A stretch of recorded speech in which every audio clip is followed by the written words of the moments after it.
this video, we're going to be talking about honey. Yeah, we're going to be talking about honeybees in Western North America. Clear up some misunderstandings, some misconceptions, and we're going to dive deep into some knowledge that most of the world really ain't ready for. So we know in scripture, the Holy Land is called the land that flows with milk and honey, right? Coincidentally, that's also the same thing the Europeans said about Western North America when they first laid eyes on it. They said that Oregon, Washington, and Idaho were lands that flow with milk and honey. They said that California, New Mexico, and Arizona were lands that flow with milk and honey. And they said that Box Elder County, Utah, the same county where Jerusalem is specifically, is an area that flows with milk and honey. That being said, when we look it up though, it says honeybees are not native to North America. What? How can that be, man? Utah is known as the honeycomb state. But it says that honeybees are not even native to North America.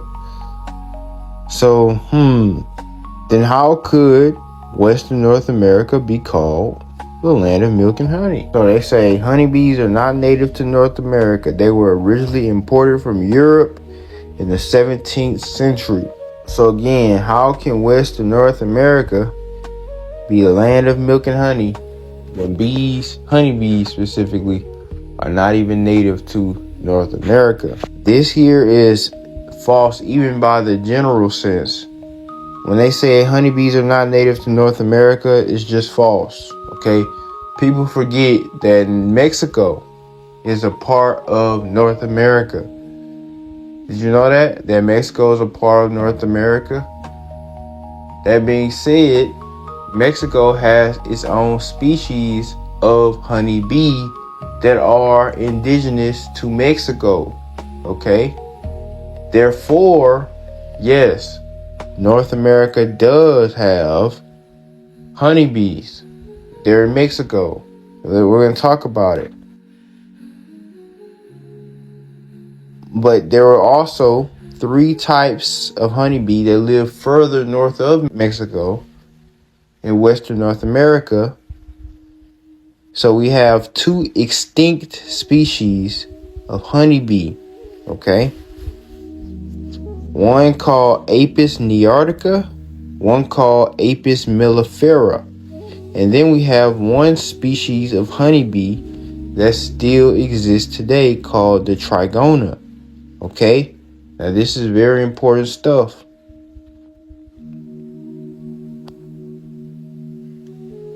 Apis neartica was an extinct stinging honeybee that was discovered in Nevada.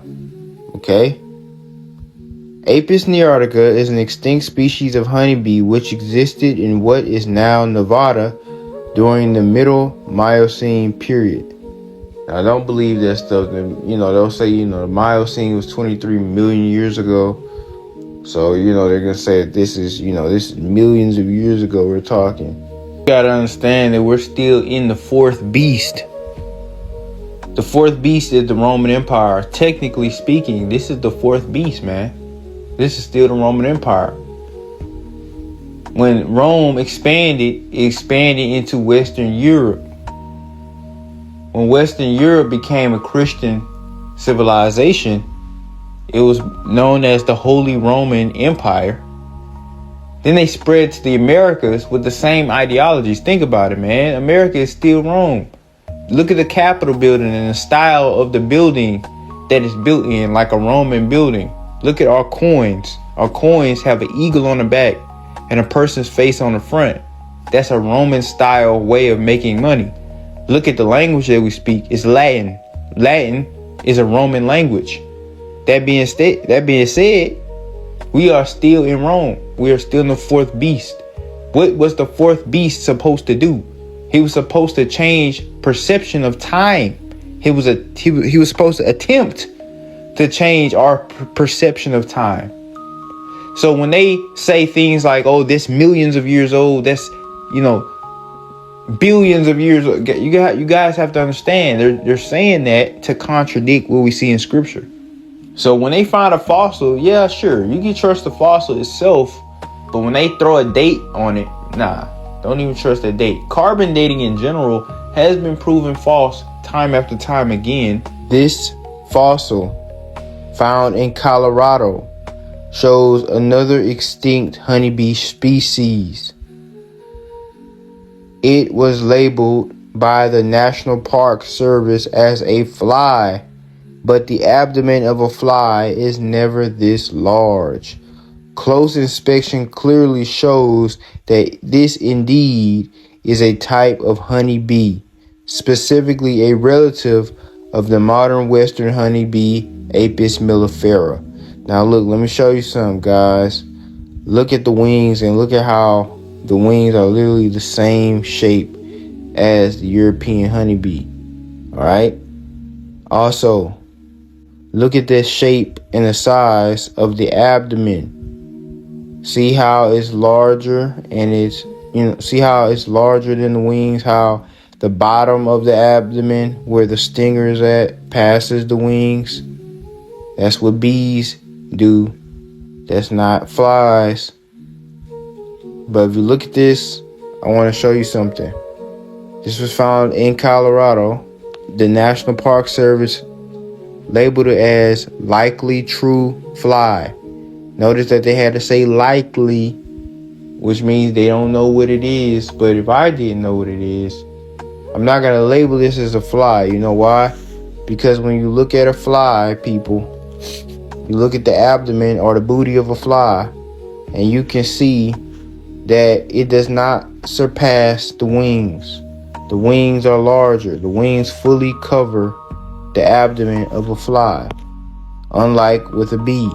As you can see with the bee, the abdomen is longer than the wings. Same thing with this fossil. All true flies have smaller abdomens, larger wings. All honeybees have larger abdomens and smaller wings. But you want to know how else I know that this is a bee, specifically a honeybee, not even a bumblebee or anything like that? Well, this bee, not even a just regular bee, this is a honeybee specifically, because if you look at its hind leg, the one that we have left, it looks like it only has 2 legs left in the fossil. But if you look at that hind leg, right, there is a specialized thickness to that back leg.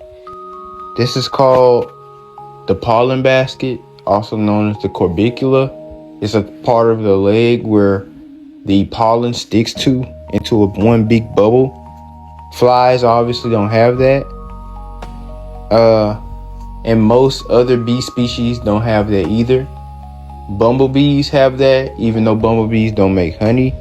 But we know that this is not a bumblebee because its body is too smooth, just like a honeybee.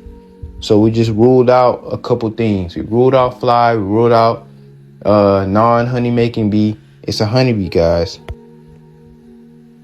I just asked ChatGPT to bring this fossil to life, and look at what they created. Seriously, guys, why didn't they create a fly? They created a bee. So Western North America has the most bees on Earth, but never any honeybees? You're right. Look, check this out, guys. The United States has by far the most species of bees. But there are also vast areas of the African continent and the Middle East which have high levels of undiscovered diversity, more than in tropical areas. But we have the numbers for America, and they surpass any other place by far. Specifically in the Americas, according to recent research, the San Bernardino Valley, located on the border between Arizona and Mexico, is considered to have the highest concentration of bee species on Earth. Highest concentration of bee species on Earth on the border of Arizona and Mexico. So Western North America. But look, let's look at California alone. Not even Arizona.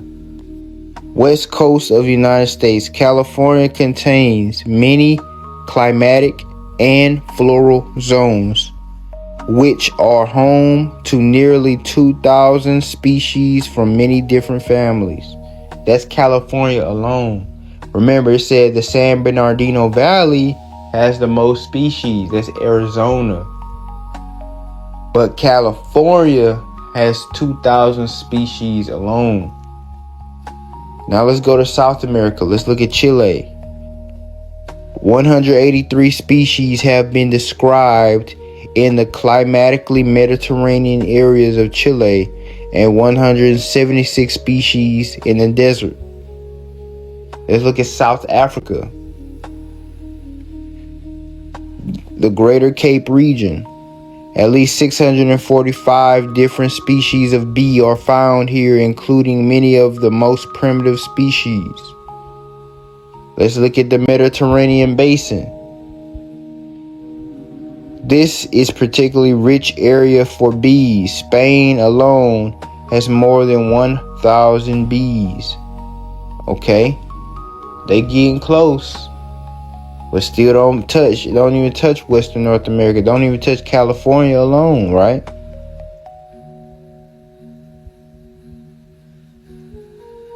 Now let's look at Southern Australia.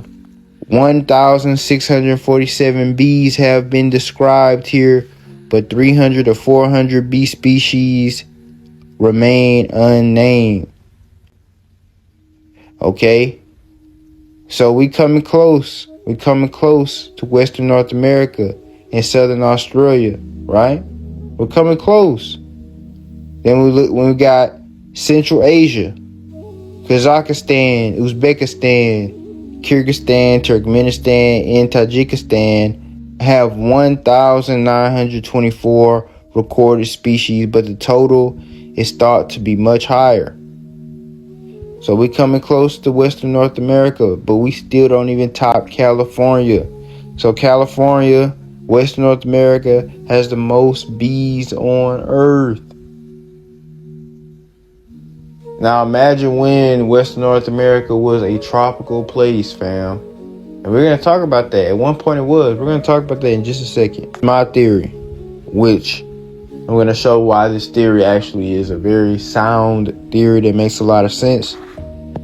California once had a semi-isolated species of vulture bee that lived in the forested mountains along the southern areas of California. We already showed that there was a regular honeybee in Colorado. We already showed that there was a regular honeybee in Nevada. But I'm going to talk about the one of Southern California, whose descendants still live today in Mexico now. But they just at one point lived in Southern California. Okay? We're going to talk about it. Evidence. Shift of the Tropic of Cancer. It is a scientific fact that the tropics shift north and south over time.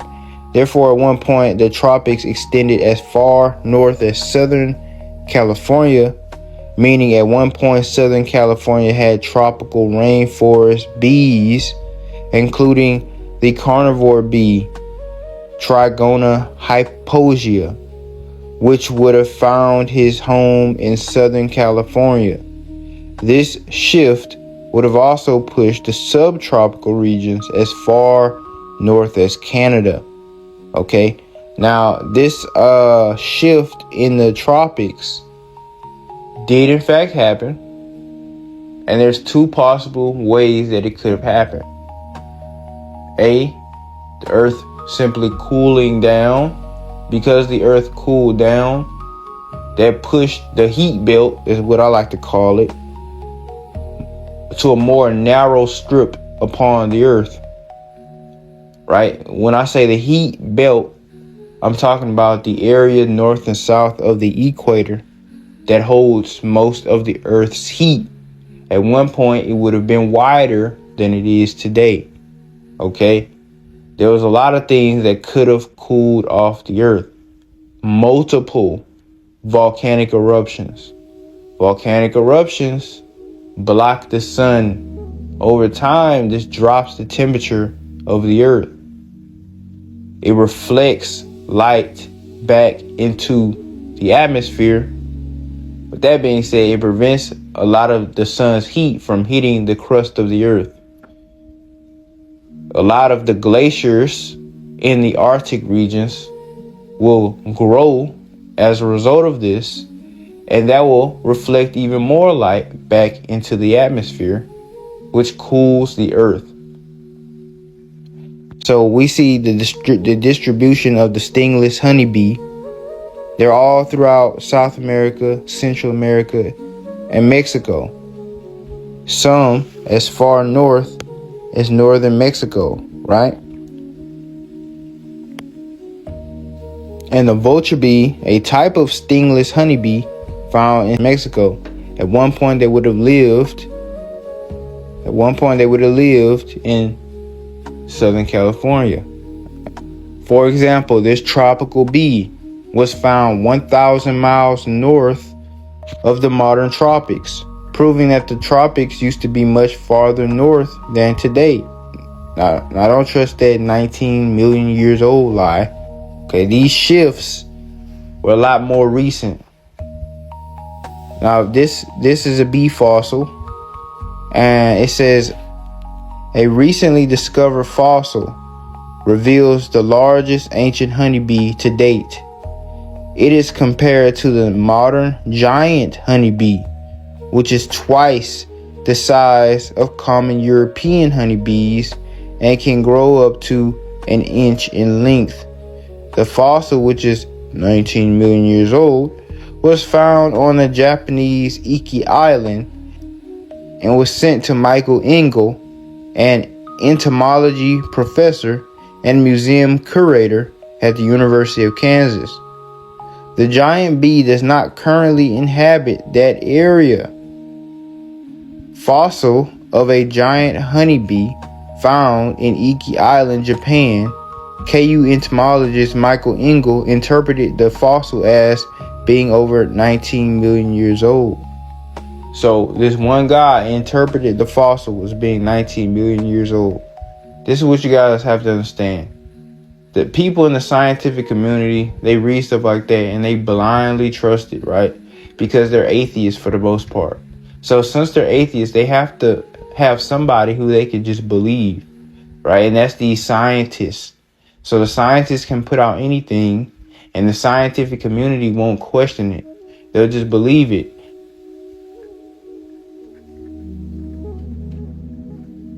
Look what we say. He admits it, right? Look, it says, giant honeybees once had a wider distribution. Think about wider distribution, right? That means they lived in a bigger part of the world than they do today, but are more restricted today because of the contraction. What does contract mean? Contract means to get smaller. Of the tropical zone. So they admit that the tropical zone did contract. That means at one point the Tropic of Cancer was 1,000 miles northward, and at one point the Tropic of Capricorn was 1,000 miles southward than it is today. And the earth had a bigger pocket of heat on it, right? And this is proven. It says the giant honeybee, according to Engel, is entirely tropical. Its habitat today includes Southeast Asia, throughout India and Indonesia. However, this fossil was discovered in a temperate zone in Japan. This suggests that the Japan area may have been a more tropical environment. So yeah, it used to be tropical, but not anymore. Okay? And no, it wasn't 19 million years ago. And at one point, the whole world was tropical because, you know, if we go further back, man, there's palm tree fossils in Alaska. There's palm tree fossils everywhere, man. The whole world was warm. When y'all created the world, it was a paradise originally. What brought cold initially was y'all departing from this world. Things blocking off the sun. Think about mega events like the destruction of the Tower of Babel. That was an asteroid that hit the earth. That would have blocked off a lot of the atmosphere. That would have cooled the earth. Think about events like the mountain of God that used to be in the North Pole. At one point, it broke off from the earth during the flood. And now it's above the stars because the Most High can't dwell amongst sin. When the ground broke off like that, when the mountain broke off like that, imagine how much stuff would have went into the atmosphere. The destruction of Sodom and Gomorrah, that would have cooled the earth. That was a huge, gigantic volcanic eruption. The breaking of the continents during the days of Peleg, that would have been a series of volcanic eruptions because the continents themselves are literally breaking. In fact, that is what caused the Ice Age. And that's why humanity just spread like crazy around that time. So when you see things like global warming and you see things like, oh, there's flowers in Antarctica, that's so bad. That's not bad. That's good. Global warming is good. That just means the earth is going back to its natural state. It's going back to its warm state that it used to be. The reason why there's flowers growing in Antarctica is because those seeds have been buried under ice for thousands of years and they're finally getting exposed to sunlight. Antarctica is a desolate wilderness that's coming to life because the world is heating up. How is that bad in any world, in any universe? How is that a bad thing? So anyway, I don't want to get off topic. There's two types of honeybees mentioned in scripture, right? So there are stinging honeybees mentioned in scripture. Deuteronomy 1:44. And the Amorites which dwelt in the mountain came out against you and chased you as bees do, and destroy you in Seir, even unto Hormah. So bees chasing people, only stinging bees will chase you and cause you to flee. You're not gonna be chased by bees that don't have a stinger. They're not gonna do anything to you if they don't have a stinger, so they're not gonna chase you, right? Only stinging bees can chase you. Now, there's also stingless bees and carnivorous bees, stinging carnivorous bees mentioned in scripture. Now, we got to pay attention to this, guys. So in the book of Judges chapter 14, right, we're talking about Samson. And after a time, he returned to take her, and he turned aside to see the carcass of the lion. And behold, there was a swarm of bees and honey in the carcass of the lion. And he took thereof in his hands, and went on eating, and came to his father and mother, and gave them, and they did eat. But he told them not that he had taken the honey out of the carcass of the lion. So there's two things we got to understand about that. This must have been a specific bee that consumes animal flesh, because it's in the carcass of a lion, right? And it just made this hive, and it's thriving off of this hive. And also, it's also a specific type of bee that is okay with building a nest close to the ground, because most bees build nests in the tops of the trees. But only vulture bees are known to eat the flesh of animals. They are also stingless, hence why Samson got the honey without getting stung. So this is some serious stuff. Also, vulture bees are comfortable building their house close to the ground. And we got to understand, where does Samson live, guys? Where does Samson live? By the way, this is my map. I put in lots of work into it. It's based off about 7 years of research, fam. This is where I store, or at least try to store, 100% of my knowledge on geography, biblical geography, and the truth of the world. And it's also a book. Every single bullet tells a story and proves why I say it's in that region. Not every single one yet. I'm still editing it, but eventually it will be. Now, I have like 100 people who also have this map who can also look at these points, and they can read scripture and figure out where a place is while they're reading scripture, and they'll get a good understanding of how scripture took place, where people were walking to, etc. This bubble right here is where most of scripture took place. This little bubble right here in the northern Utah, southern Idaho border. Now, anyway, this map is $25 if you want it. All you have to do is email me, askiob10565@gmail.com, and ask me for a copy of this map, and you will get it. Now, this is where Samson lived. He lived in Old Dan. I don't really have that much information about this region just yet, but he migrated to Philistia, and he destroyed the Philistines here. And we're going to prove that this is the region where Philistia is, modern day Los Angeles. This is the land of the Philistines. All right. Now, you click on it, it gives you the proof.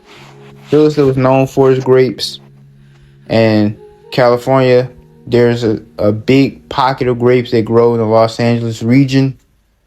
There's no grapes that grow in the modern Palestine region of Judea and Israel. As you can see, this is the grape distribution. This is where Palestine is. No grapes grow there.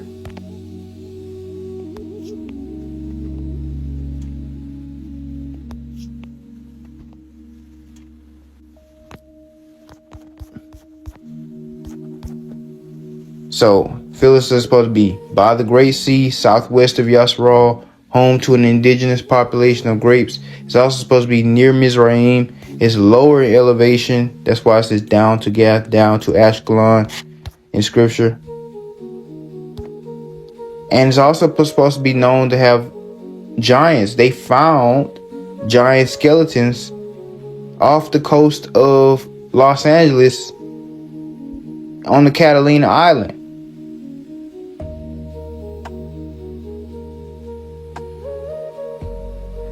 It's 9 feet tall. That's about the same height that Goliath was, guys. We cannot make this stuff up. This was found right there by Los Angeles. We don't find that in the Middle East. Show me a giant skeleton. They actually went to Palestine, and they said the Philistines were actually shorter than normal. Nah, that's because you're looking in the wrong place. Now look at the Chumash Indians.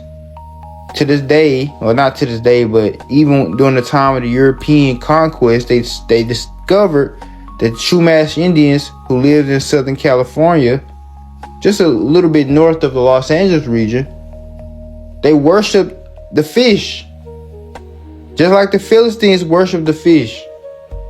So we cannot make this stuff up. That's the land of Philistia.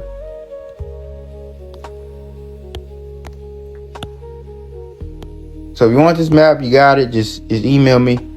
Now, this is where you can find the bee now. But honeybees in general, indigenous honeybees, can be found right here today. The Sonora Desert. The Sonora Desert. Northern Sonora Desert, just south of the border. So it wouldn't be even far-fetched to say, hey, at one point they lived up here. And then the land dried out, and then they migrated southward. That's not far-fetched to think. So another example of stingless bees in scripture. 1 Samuel 14:27. But Joshua heard not when his father charged the people with the oath.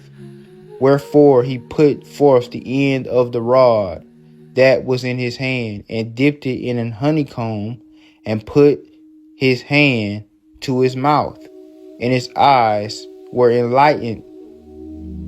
You cannot just go up to a beehive and stick a stick inside the beehive and just sit there eating the honey. Right? The bees will come out of the nest and try to sting you. So it looks like this is a stingless bee here because Jonathan stuck his rod in the beehive without fear of getting stung. With regular bees, you got to use smoke and stuff because that's the only way to, prevent you from getting stung. Now, vulture bees are the only honeybees in the world known to make hives in hollow places on the ground and eat animal flesh, like the story of Samson. Now, vulture bees are not really known to make hives with inside of animal corpses, but they are known to make hives in hollow places on the ground and eat animal flesh. So it's not far-fetched that it could make a hive in an animal carcass. But if the bees see this carcass and be like, you know what, that's a good shape and size, which is rare, then they'll probably make a nest in it because it says it's food right there. Food and a house at the same time. Anyway, vulture bees build their nests in cavities like tree hollows or underground. So they can go on underground.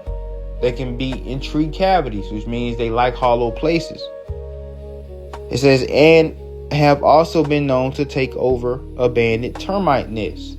If they can find a place where it's the right shape and size to be in, they will take it. Another vulture bee species, Trigona vucipinis, still lives as far north as Mexico.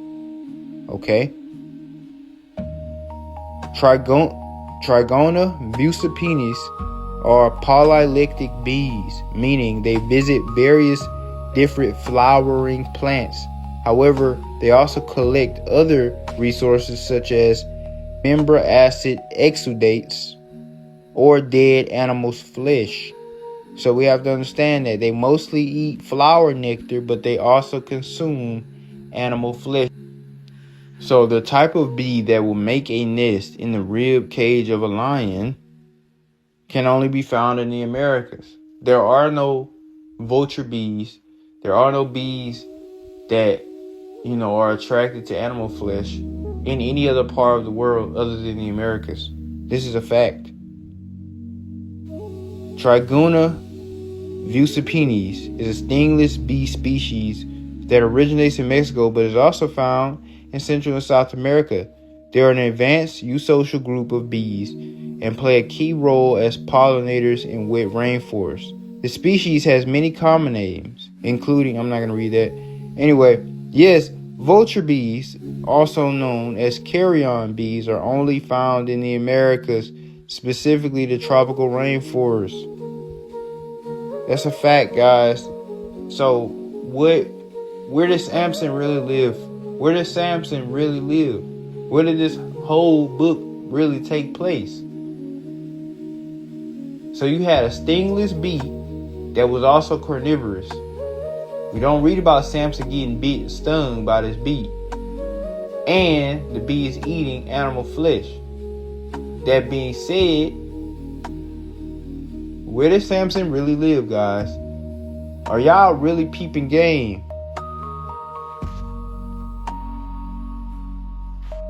Stingless bees actually make a healthier honey. Now, I would not recommend eating carnivore bee honey, vulture bee honey. That's got to be unclean. That's probably why Samson did not tell his parents about what he was feeding them. You know what I'm saying? Samson did not tell his daddy and mom, hey, look, I got this out the carcass of a lion. They would spit that stuff out. They would have been mad. They were like, come on, nah. But there's other types of stingless bees that make their nectar out of flowers, not animals. But if you get stingless bee honey, the honey is actually healthier. Okay? And Stingless bees produce a healthier honey, uniquely rich in rare sugar called trehalose, which may have benefits ranging from ranking low on the glycemic index to displaying antioxidant properties. Researchers from the University of Queensland in Australia have shown. So yeah, it's healthy honey, man. American honey, indigenous American honey is healthier than European honeybee honey, Africanized honeybee honey. Speaking of healthy honey, honey is also good for skin. A lot of people don't know that. If you rub honey on your skin, antioxidant, anti-inflammatory, you're clearing your skin. You're gonna look younger. That's why we sell a turmeric and honey soap and an oatmeal honey soap at J&R Eden Herbs. Click the link in the description and the pinned comment to get yourself some. Anyway, so this is where the majority of the story of Samson took place. The land of the Philistines. Right? Right here. This is the farthest north that vulture bees live today. Right here. So it's not a far-fetched conclusion to come to that, they could have lived here at a certain point. It is very possible that over the last 3,000 years, this population could have migrated south due to the contraction of the Tropic of Cancer. Just some simple stuff like that. There would have been rainforests in Los Angeles along the mountains of Los Angeles at a certain point.